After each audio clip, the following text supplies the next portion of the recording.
I think they would be doing what I'm doing or something similar to what an Alan Parr is doing and not trying to. Those standards are what we're called to live to. And it takes time to get there. For us, it's a big deal. We don't want it to be.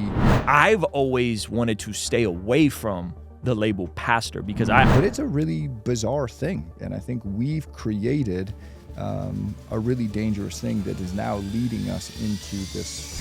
Ruslan. Okay, so I want to bounce a couple theories off of you. Let's do Okay, it. and you tell me what you think about these. Okay, theory number one: if many, not all, but many of the guys who are the top G celebrity pastors now were starting a year or two ago, I think they would be doing what I'm doing or something similar to what an Alan Parr is doing and not trying to pastor a local church. Sure. Fair assessment? I think it could be. Yeah. I think it could be. Yeah. Because I think what happens is we know. Are you saying that up until a couple years ago, there was no other medium besides the local church to do what they're doing? Yeah, Yes. Fully agree. There was no. I mean, you could what? You could go to John Acuff route and be an author. Yeah. Right. And shout out to John Acuff. That's my guy. Like I love John. Yeah. Right. You could go the Dave Ramsey route and be a radio broadcaster, Which John Acuff did for which like John 2 Acuff months, did with right? Dave Ramsey, right? Dr. Michael Brown does that now. That you can go the Christian television route, Yeah. right? Which is like, ugh, who wants to be on TVN? Yeah. Right? Yeah, no like question. who wants to be that guy? And so what happens? You're a young guy, you're charismatic, you're talented, right? And you can communicate. You have the gift of gab, pastor. Especially when you grow up in a church context. Especially when you grow up in the church context. Yeah, no right? question. And so for me, I've always wanted to stay away from the label pastor because I have always saw, which is kind of a segue into our next point, I have always seen it as a pastor is Titus chapter 1. A pastor is 1 Timothy chapter 3. Okay. Right? I was a deacon at our church, but like I was never given the title pastor, nor did I ever want it. Right? Like I didn't really want that, right? Yeah. I think if content creation was an option, I feel like more of them would have just been content creators because I don't know anyone in their right mind that'd be like, yeah, I want to go build this big thing where I'm the face of it and I'm responsible for thousands of people, sometimes tens of thousands of souls and spiritual health. Like that's a different, like I don't know why anybody would want that burden. If you're just a good communicator and you're repeatedly exhibiting signs that you aren't very sound in doctrine. You aren't really a shepherd. You know what I mean? Like you aren't necessarily pastoring people in your church. Not to say every head pastor needs to pastor people individually, but you should be pastoring somebody. You should be discipling somebody, right? Sure. And so that's my first kind of macro idea. The second idea I was curious is you saw the video and I said, I think the word pastor in their context means something else than the word pastor does in kind of I don't know what you would call Reformed and or evangelical and or Southern Baptist conservative context. When we say pastor, usually we're interchanging it with elder, with overseer, with bishop. Same qualifications. But we'll still use the word youth pastor. Yeah. And we know daggone well that junior high youth pastor ain't a pastor, right? He's not an actual. He's barely saved. He's barely saved. Like we letting him just teach the gospel to himself in front of junior high kids, right? Heck yeah. I'm joking, right? But Mostly. But so if these guys have a different view of that word, right? Yeah. And I've seen this. Like they'll be like, so are you I remember somebody asked me like, are you a minister? And I was like, what do you mean? Like, yeah, I'm a minister. They're like, no. Like, are you like ordained by your church? I'm like, well, no, I'm not a pastor. And they're like, no. Like, are you like a deacon? And I'm like, what? Like, I'm so confused. But we literally use words different. Like, we use these words different. If you're in more of a Reformed conservative community, usually that word pastor is going to be used interchangeably with elder and or bishop. And if you're outside of that community, and I don't know which community does what, but there's definitely different words. So what do you make of all that? Like, I'm assuming at your church, like if someone's a pastor, they're viewed as an elder. If you're ordained as a pastor.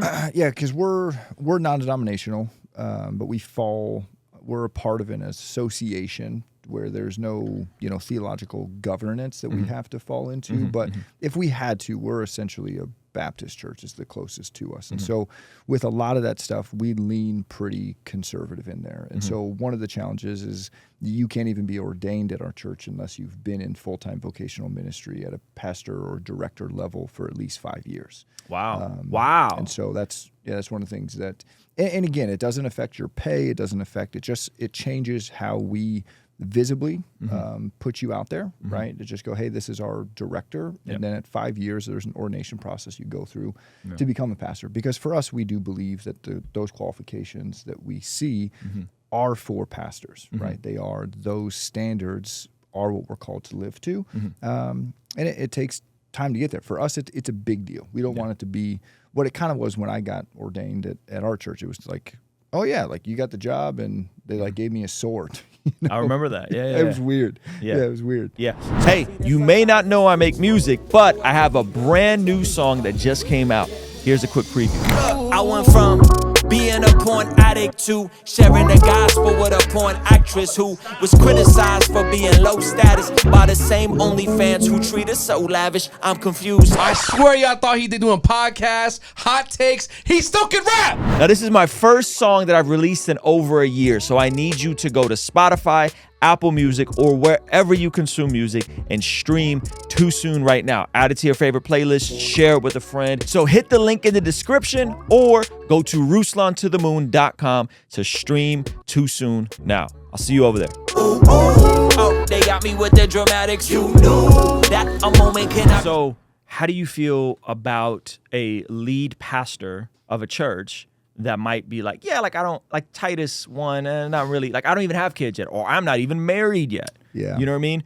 In terms of like running your household, making sure your household is good. How do you feel about that subculture where folks are using the title pastor, but maybe they're not? And granted, there's a wide spectrum. Yeah, that's there, what I was going to say. right? You're painting with broad strokes. Yeah, like Stephen Furtick has been pastoring for 20 years, right? That dude went through Southern Seminary. He was initially very solid when he started, and I could see him having seeing that. But even then, like I feel like, man, that dude was like 28, 29 when they planted Elevation, you know? Anyway, so what do you think about that? Like someone that's clearly not an elder holding the title pastor. I think you're outside of the nuanced conversation of knowing details and who's involved and all of that. I think as a blanket statement, it's a pretty dangerous territory. You're walking in. There's a reason these qualifications are set up, right? Yes. Because there's this inherently dangerous thing that comes with any platform, but specifically the platform of a pastor. Again, it's not flesh and bones that we wage war with, but it's spirits and principalities. And you enter into a new level of spiritual attack. There's a reason that these things are in place for there to be accountability, for there to be checks and balances. Because again, the body of Christ is supposed to be this beautiful example of Jesus and his relationship with us. Yeah, that's good. And with all of those things and all the exceptions, almost exclusively in the U.S., we see all these celebrity pastors that have blown up. And obviously in different westernized countries, it's happening as well. But it's a really bizarre thing. And I think we've created a really dangerous thing that is now leading us into this post-church world that we're now entering into, right? Where that's interesting. You drew a line between the two. You draw a line between celebrity pastor culture and post-church culture. Like unpack that for me. I don't know if it's necessarily just the celebrity pastor thing, but I think it's the celebrity pastor thing. It's the idea that anybody can start a church. There's really no standards to it. You can do your own thing. The idea of what a pastor is to just culture. You go ask somebody, man, post on Instagram, like, what's your viewpoint of churches and pastors? And unfortunately, it's all these people that have had these terrible moral failures, or the people on the far other end of the fringes that are just saying crazy, obnoxious things. That's become the face of the church to a world that doesn't know who Jesus is. And people are walking away from their faith in droves to a point that, you know, there's surveys showing that by like 2050, Christians will be a massive minority. 25% of the population will say that they're Christian at that point. And so I think it's all of these things combined that have created this really, I think, incredible opportunity for those of us that are in this world, that are in this work and, you know, have given our lives to serving the church. I think it's created an incredible opportunity for us, but it's also created some really murky waters. Yeah. It's going to be interesting to see how the next few generations play out. Hey, this clip is from our daily after party stream. If you enjoyed it, consider signing up for our Patreon community for only $5 a month, where you get access to the replays of our daily after party streams, as well as the uncut extended versions of our podcast, Discord access that's private, and a discount code for our merch store, only $5 a month. And ultimately, it's the best way to help us contextualize the gospel of Jesus using media, podcasting, and of course, YouTube. The link for that is in the description or in the pinned comment. The perks are amazing. You should get on there. It's only $5 a month. I'll see you over there, all right? Peace.